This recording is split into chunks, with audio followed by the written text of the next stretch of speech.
Hello and welcome to the Perpetual Traffic Podcast. This is your host, Ralph Burns, founder and CEO of Tier 11, alongside our Lauren Schwartz. amazing Lauren Schwartz, not Lauren Petrullo, the other Lauren, the actual Lauren, not LP Lauren, but Lauren Schwartz Lauren today for part 2 of our series on beauty brands and creative, which so far people are loving these episodes because it's not something we've ever really talked about before, which is really going deep on creative. And I know, some of one of the coolest things I think about us working together is before Tier 11 and Loft 325 came together is that we were huge fans of your socials, and so much of the stuff that you do, just as Lauren Schwartz also was the Loft 325, is really tactical,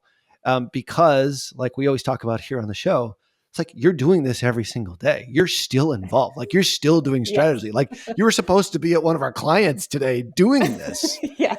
And it's not hypothetical. It's not like something that you're making up, or they got this, how it is. Like info products, like everyone teaches it, but nobody actually does it and just like makes money on that. But you're actually doing it and you're still involved and you love doing it. And obviously the beauty and wellness space is an area that we're pretty darn good at. And I think but it's a hard one to really crack the code on when it comes to creative. And I think in our first episode, we talked a little bit about that, just working with creatives just in general. If you haven't listened to that episode, go back and we will leave links in the show notes over at perpetualtraffic.com. Of course, watch it over at YouTube. Today, we actually are going to be doing some screen sharing and some show and tell here of how you're able to do this, because it's not an easy thing to do. And that was one of the things that was most attractive, I think, when we joined forces, is that you've got this really great knowledge of how to work with highly branded, highly stylized brands selling products, through creative that really resonate. And also what's cool about today is we'll talk about how to capitalize on trends. So that's sort of the subject of today's show. What do people sort of need to know about just creative in general? And like we talked about trends a bit on the first show. What really is a trend, and how do you kind of navigate through that so that it comes across as super resonant, but also authentic at the same time? Yeah. So I think, especially with beauty brands, again, there's, a lot of the influencers or, even celebrities who are really focusing right now on beauty. I mean, you have the Rare Beauty, the Road Beauty, REM from Ariana. Like there's so many, beauty brands out there, I think, because everyone, they resonate with that kind of content and they resonate with those sorts of brands. And celebrities are actually the ones who are kind of creating the trends. So there's, as they're starting to kind of play with the makeup that they have, starting to really focus on what they can do, they continue to start these trends. I mean, for instance, one of the trends that was started recently from Hailey Bieber was this like strawberry face trend, which was really just like putting on some blush and adding freckles, which like was a great beauty trend, which everyone then decided to kind of jump on. And it was utilizing her products to kind of get that trend. And so I think it's just capturing it in a way, especially with, content creators, it needs to be something that not only can be super easy for someone to do, but then also make sure that, they use the products that they're working with from these specific creators. So I think in order to kind of like make these trends, it has to be simple, and it has to be something that can be done like with an everyday sort of look. Because again, I think a lot of times with beauty brands, they kind of go a little bit over the top with the trends in terms of like how much makeup they're wearing. But I think that kind of subtle beauty trend makes it look, again, really authentic and very natural, and more people resonate and jump on those as opposed to, those higher end beauty trends. Yeah. It always sort of hysterical to me. It's like, when you go, I've never been to like a fashion show in in Paris, but it's like, you see the runway models and it's like, Yeah. nobody's ever going to wear that stuff. Yeah. You know what I mean? So there is like in the beauty and wellness space, like there is a certain level of that, which is fine for brand. Like if Gucci wants to do that or some high end brand, that's fine. The point is like most people really do want to be able to use these products on a daily basis as opposed to, Yes. or maybe like, on a special occasion, like I think we're going to be talking about here today for like a season or a holiday kind of event, just to kind of have fun with it. But like people are mostly looking for to sort of ways in which to incorporate these products and these trends into their daily lives. Correct Yes, me if I'm wrong. exactly. Yeah. As Not opposed over to, the top. Yeah. right. So, like when we say trends, okay, so like Strawberry Face is a trend by Haley Mhm. Bieber. Like how does that relate to like performance creative? If you see a trend and then you have a brand that you're trying to have new ideas constantly, you guys are coming up with brand new ideas to be able to affect that top of funnel, because at the end of the day, like this is not necessarily all about branding, it's about performance creative, it's about Right. ultimately them buying the products, but creating brand at the same time. So I mean there is a subtle degree of that and it has to be on brand, which is super super important. I know that that's one of the most critical things I think working with beauty brands just in general is staying on brand, and then also convincing the powers that be, like, all right, maybe this is a little bit outside of your comfort zone, but this is what performance creative actually does.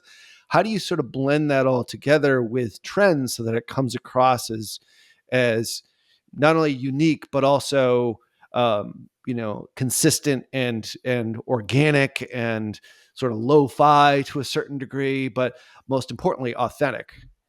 Yeah. So we work with content creators who really are specific in that niche of beauty brands. So the brands that we work with, again, we kind of work with supplements, hair care, makeup, and it's really finding those content creators who can really show the product and actually share the trend with those specific products and make it look very natural and organic. So again, that's really what we want to do is we want to one, and obviously performance creative, we want to highlight the product that we're utilizing. So whether it's a blow dryer, a hair oil, or if it's a makeup brush or whatever it is that we're trying to focus on, we need to make sure that we are hopping on that trend, whatever that trend is, in that beauty space.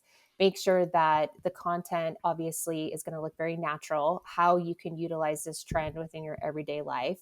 And then three, like making sure that you're also focusing on something that looks very organic, where it's Mm. not so posed, not so stylized, and working with these content creators to make sure that they're, really feeding into that sort of aesthetic of raw organic looking content that again like resonates with everyone. So you look at it as like it's an ad, but it also doesn't look like an ad. It looks like it's just kind of popped up in your feed and someone's kind Mm. of sharing the journey with you or sharing this trend with you. So like combining all of those things, but making sure that you're utilizing the products that you are working with and utilizing the products that your clients are giving to you to make sure that you have this sort of like full circle kind of approach when it comes to like the trend, the Mm. product, and the beauty space. Got it.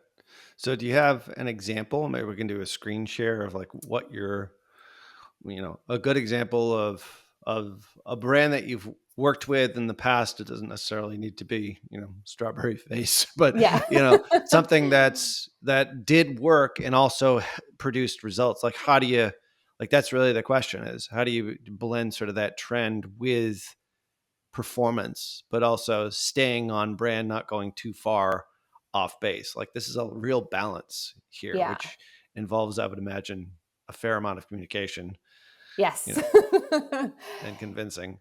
Yeah. So we have so one of the clients we work with is a lash company, Lily Lashes. And one of the trends that we had, focused on was, or really what we kind of focused on was how to make a simple a simple look for going out for Halloween. So Mm-hmm. not everyone wants to go super glamorous when it's for Halloween. They just kind of want to have like, some people want to dress up, but they don't need to go like full dress up. So Right. it was something of how can we utilize these lashes and make a look that's easy, effective, and still kind of gives you on trend in terms of that Halloween aesthetic. So this is one of our content creators. Again, she is great with, lash extensions. And so making sure that, again, like, especially with the lash company, it's very important that you focus on the application, how it looks. Again, like there's different ways of how to do it. We've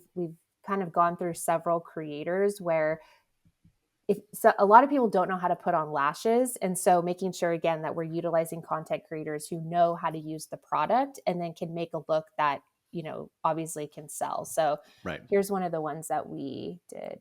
And in case you're listening to this or walking the dog or, on the treadmill or, on your phone, head on over to perpetualtraffic.com/YouTube. We're actually doing screen share here. We're going to show you exactly what we're talking about here, how to blend brand with performance with also trends for this particular lash product. Yeah. So here's this one.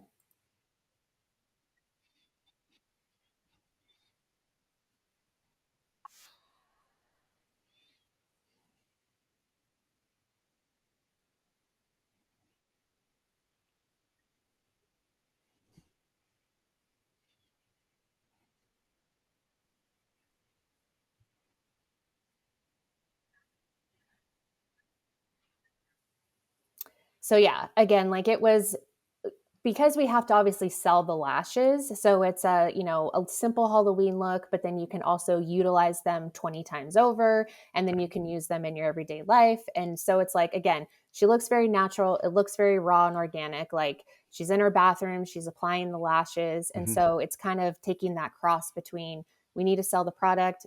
You can also do this on your everyday life, but then you can also use this as a Halloween look as well. So it's like kind of combining all of those things into a different set of creative. Yeah, no, that's a great it's a great combination of a lot of different things that we had talked about here, and obviously it's the creator themselves.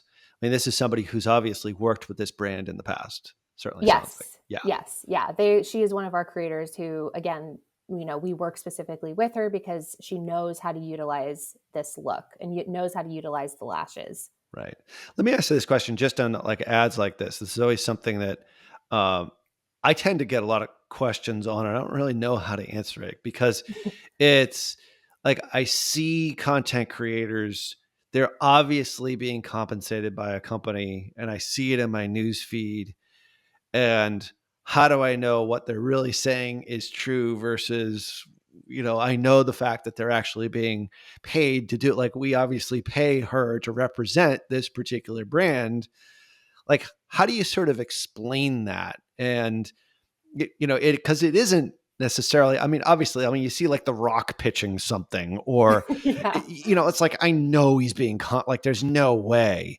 I mean, I just was at that beauty conference where, there was Serena Williams, like the guy, is pitching this product for this company. I'm like, there's no way you just sent it to her and she said yes. I mean, you're compensating her some way. Right. You know what I mean? Like, how do you kind of balance that with authenticity plus the fact that people kind of know it's an ad? Like, what's that? Like, where's that fine line?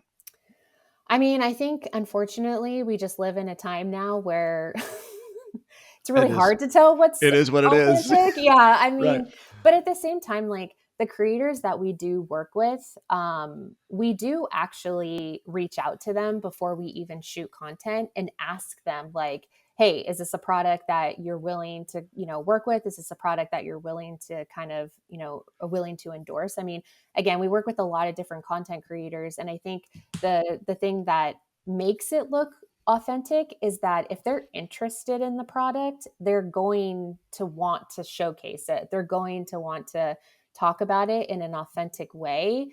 And I mean, this has come with like a lot of trial and error too. So, Right. especially with the creators that we work with, they're some just they're if if they're given a product and they know they're just like, okay, I got to shoot another piece of content and I get paid for this and like move on like to the next one, it doesn't come off as authentic as someone who actually genuinely wants to use the product, genuinely likes the product. So I think it just makes it's just a different take, really. So just finding those creators who actually enjoy using that product, I think is going to make your content more authentic. Yeah. Right. So for that content creator, like, I mean, you obviously probably have a stable of maybe 2 or 3 individual content creators for that brand, or it's almost like she's exclusively sort of the spokesperson for the ads. Like, how do you rotate in other personalities? Is it usually 1, 2, 3? Like, how does that all sort of work? Yeah, so we have a pretty large content creator pool that we can pull from. And I would say for this specific brand, we have about 10 creators who we know we can pull from. That way we can inter swap people. We can, we have older content creators who, this is something that it's still kind of new for, but again, it resonates because they want that content. And then we have that sort of like younger demographic where, again, they can kind of showcase the trends a little bit more. So Right. we try to get a larger pool of creators that we can use that we can pull from to create different sorts of content. Yeah. No, that's and I think that comes back to, I think this is one of the frustrations when we talk to brands, like, all right, well, there are marketplaces where you can go find creators for your brand. However, there's going to be you're going to have to kiss a lot of frogs. Yes. Like, A and lot. we were first doing this without your help. We were finding that as a huge frustration. And Yeah. then we do a round of like 10 or 12 and they're like, I hate all of them. Yeah. This is like 2, 3 years ago, because this was a huge trend and we were trying to capitalize on it. And then we started using a white label partner. And then obviously we partnered up with you guys. But the point is like, that is the key. That's the key to it. And I think you can't just go out and just say, all right, I'm going to get this person. That's it. One and done. It's like, you really have to know them and have the relationship with them and understand like what their tendencies are, as well as them being authentic, like they're actually really excited about the brand itself. Yeah. And I think that's what's hard for a lot of brands is because they don't necessarily want to do the legwork of finding those creators. And again, this is almost 5 years of Yeah. pulling, all these content creators. A lot of it was really like searching through socials, seeing, who looks authentic when they're, shooting the content, and really just starting to work with them and train them. So the content creators that we work with, we've trained a lot of them. It's a lot of, working with them, helping them get the shots that we need. So again, like they're really good on the acting side or, quote unquote acting side, Mhm. but it's those, different creators that work well with different brands, and then coaching them on, okay, this is great, but maybe we get this shot or this angle or whatever. So it is definitely hard to find those specific creators, but once you start to find them, they understand the content, they understand what needs to be shot, and then they just start building from there. And Right. after a while, it's just easy to say, okay, we're going to work with this brand, we're going to give it to this creator because we know that they're going to, either do a really good job, and they're Mhm. just, again, they're really good, their authenticity is really good. I think that's one of the biggest compliments that we get from all of our clients is that all of the creators that they work with, they all say to us, like, your creators are very authentic and they resonate really well with our audience. And so we want to continue working with you. You can so tell when somebody doesn't, like, you just immediately, I don't know what it is. It's like, there is it's, I don't know. It's eye contact. It's something in the voice. It sounds scripted. There's Yeah, just something about it. And it's like the one that you just showed is great because, like, I mean, obviously I know it's an ad, but right. it just felt authentic. It felt legit. Yeah, yeah, And if you don't get that right, then I like that the ad just won't resonate. And I'm sure you've seen, like, from a production, like from a productivity standpoint, from a performance standpoint, the difference between one that is really genuine and resonates and is authentic versus ones that are sort of borderline. Scripted. Like, I really love this. I mean, obviously, it's never going to be that bad, of course, but I mean, Yeah. yeah, I mean, the whole scripted part of it. Yeah. So, one of the other cool things is that, I mean, there's just capitalizing on trends just in general. And I think before we hit record today, you were going through sort of another trend, which is sort of hot. I think it's right now, and how beauty brands work with, what is it, food or Yes. Food brands. Yeah. So, food or just brands. food styling in their brands, You I can think tell I'm is. really up on these trends, Lauren. Like, food and makeup? What? All right. So we're showing an ad in the news. Like, actually, this is on your LinkedIn. So Yes. we're gonna leave links in the show notes for Lauren's LinkedIn. You definitely got to follow her if you want to really see what's going on right now. So explain to us what we're seeing here. Yeah. So Road Beauty actually is really good at selling their product, but they utilize food, which is, I think, a big thing, um, that you wouldn't think to put hand in hand. So, like, having a lip gloss or having, a lotion or something like that, but then pairing it with food. So I did kind of like this whole campaign breakdown of like the psychology behind it, of why beauty brands use food within their ads, within their advertising, within their photography.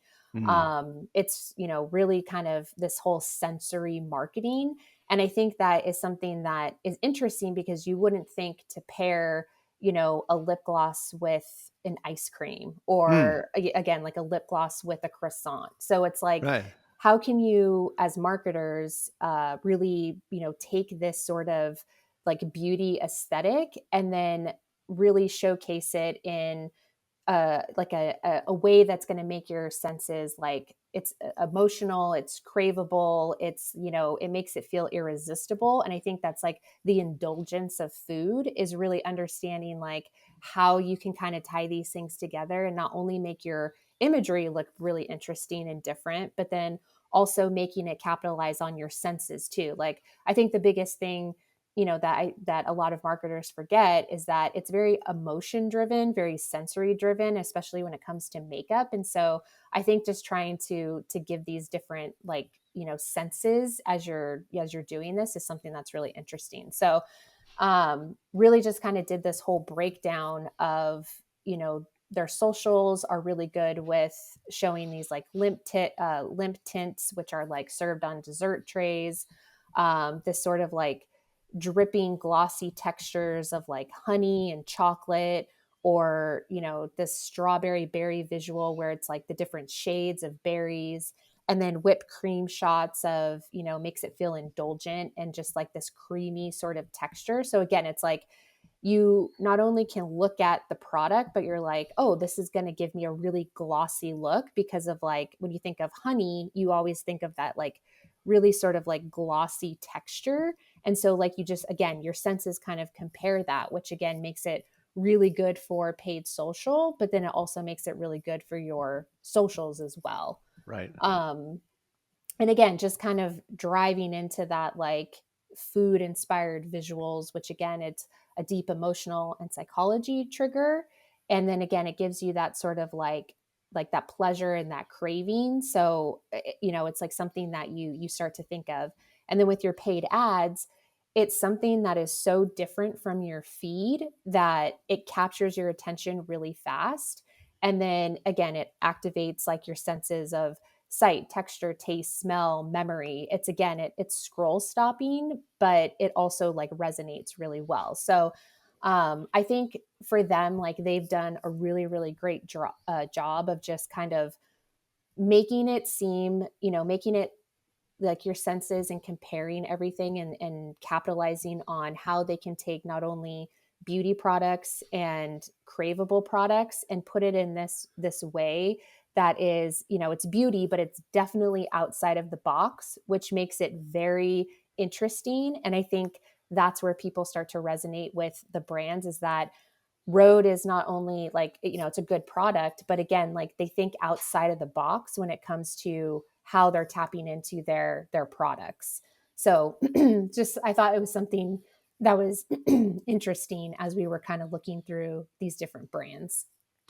Can this be related outside of, I'm trying to think, because this is taking something that's known and familiar.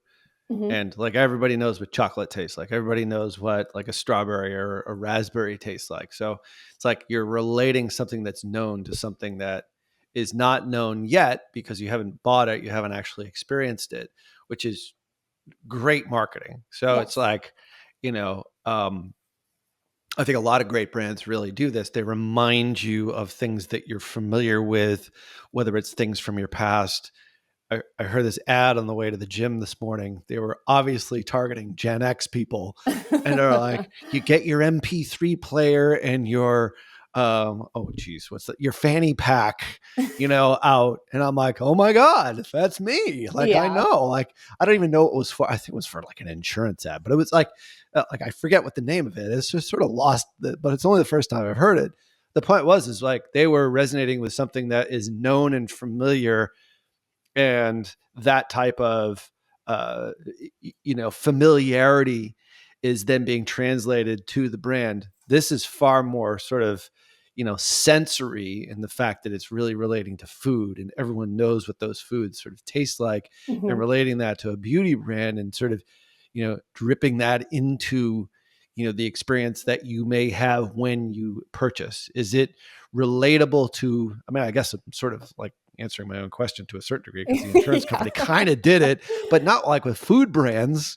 But maybe it is. It's like, is this type of thing exclusive to beauty and wellness, or is it just in general a trend that you can see outside of the beauty and wellness industry? Yeah, I mean, definitely. I think again, like anything that's going to spark an emotional memory or emotions, I think is something that's always something that, any brand can really capitalize, whether it's, like you said, if they're who they're targeting, like a Gen X, with an MP3 player and a fanny pack, it's like that, your audience, you're talking to that audience, you're bringing up those memories of nostalgia. And I think that's something that works really well, especially when it comes to creative and advertising, is just how can I bring it back to a nostalgic time and a nostalgic, era that makes me understand like what they're trying to talk about. Like, like again, like this bowl of cereal, I'm not saying that everyone eats cereal, but like as a kid, you ate cereal. So it's Sure. like, like you Yeah. think of like the milk and the flavor that you had, like,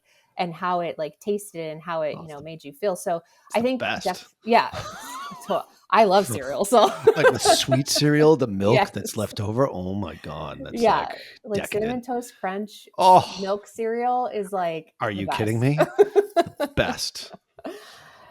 So yeah, I think again, it's just bringing back that nostalgia is something that resonates really well with people. Yeah, that was the word that I was looking for that you nailed. And I think it's like, this is just a generalized rule in advertising, just in general. Like, you're trying to, if you're introducing a brand new product, you want to relate it in some way, shape, or form to something that's known, whether it's nostalgia, something from the past, or something that's known to this day. Yeah. It makes that connection.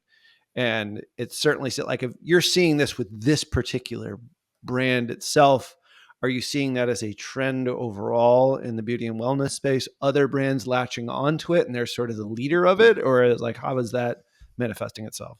Yeah, I mean, a lot of other brands are definitely doing this. I would say, Rode just they I don't know if they were the first. I mean, that definitely they had been one that had really, really capitalized on it. But Right. definitely, I think kind of all beauty brands take this like food approach when it comes to their products, because again, it's, the flavors, it's like the creaminess texture of like how it feels and whatnot. So I definitely think that food is a big sensory play It's a that, big trigger. Yeah. yeah, that people can like understand when they're thinking about a product when it comes to like beauty and skincare. Yeah. Look at how we like responded to the cinnamon toast crunch Yeah. milk. It's like, oh, it's like, and if you can relate that to a brand, like, bingo, you've got Yeah, it. exactly. Oh my Yeah. God, that's so cool. Well, this is awesome. we're going to do a series on this, and these are going to be shorter episodes where sort of bite-sized chunks where you can sort of take these pieces of information. We are obviously we're focusing more on the beauty and wellness space because it's an area where we've got a high degree of specialty. And of course, if you want to learn more about that, you can head over to tier11beauty.com. By the way, that's tier 11 with an actual 11.